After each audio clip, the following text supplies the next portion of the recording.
Dan ini juga menjawab keresahan kami, ya, keresahan banyak ketua pengadilan selama ini yang kemudian mengambil inisiatif untuk membuat jadwal prakteknya mediator. Jadi jadwal khusus itu berdasarkan hari.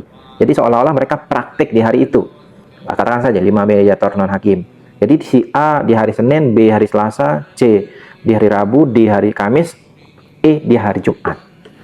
Sehingga nanti ketika ada proses mediasi yang harus dilaksanakan di hari Senin, itu pasti yang ditunjuk oleh majelis hakim adalah si A.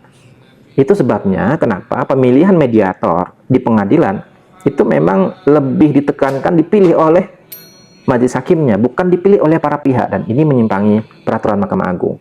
Dipilih oleh majelis hakim, itu tingkat keberhasilannya akan lebih kecil dibandingkan mediator itu dipilih oleh para pihak. Kenapa begitu? Karena seperti kita bisa ilustrasikan, misalnya kita berada di suatu tempat yang baru, kemudian kita mengalami suatu penyakit. Lalu kita akan cari dong dokter yang terdekat di situ, yang dikenal, yang mungkin oleh masyarakat. Tentunya kita tanya ke teman-teman kita lihat profilnya, ya, atau men-searching di dokter. Dan ini yang kami lakukan dengan menempatkan L7 Desk Info di ruang tunggu layanan dan L7 TV Mediator di ruang tunggu. Agar masyarakat tahu tuh informasi tentang mediator yang berhasil, mediator yang punya rating bagus, mediator yang punya latar belakangnya begini, penampilannya begitu ya. Kemudian kita baca tuh reviewnya, ratingnya. Oh, dokter ini pernah marah-marah seperti itu ya. Atau dokternya ramah, dokternya sopan, dokternya rapi, bersih, komunikatif, dan lain-lainnya. Dan itulah yang ingin kami lakukan untuk mediator. Lalu ketika ditentukan mediatornya oleh majelis hakim, mereka tentunya hanya berharap bahwa prosedur mediasi ini cepat selesai.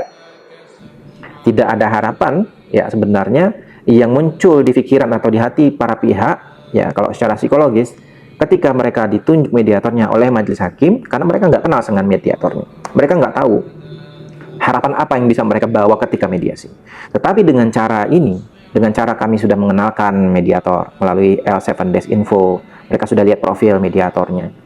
Mereka sudah lihat bagaimana track record, mereka sudah lihat tingkat keberhasilan si mediator di TV ruang tunggu. Maka muncul harapan di hatinya para pihak. Oh, ternyata perkara kita bisa juga dong diselesaikan melalui mediasi.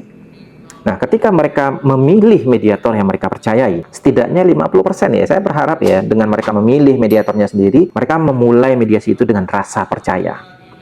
Dengan rasa percaya pada bahwa si mediator yang kami pilih ini adalah mediator yang mungkin bisa membantu kita dalam menyelesaikan permasalahan ini.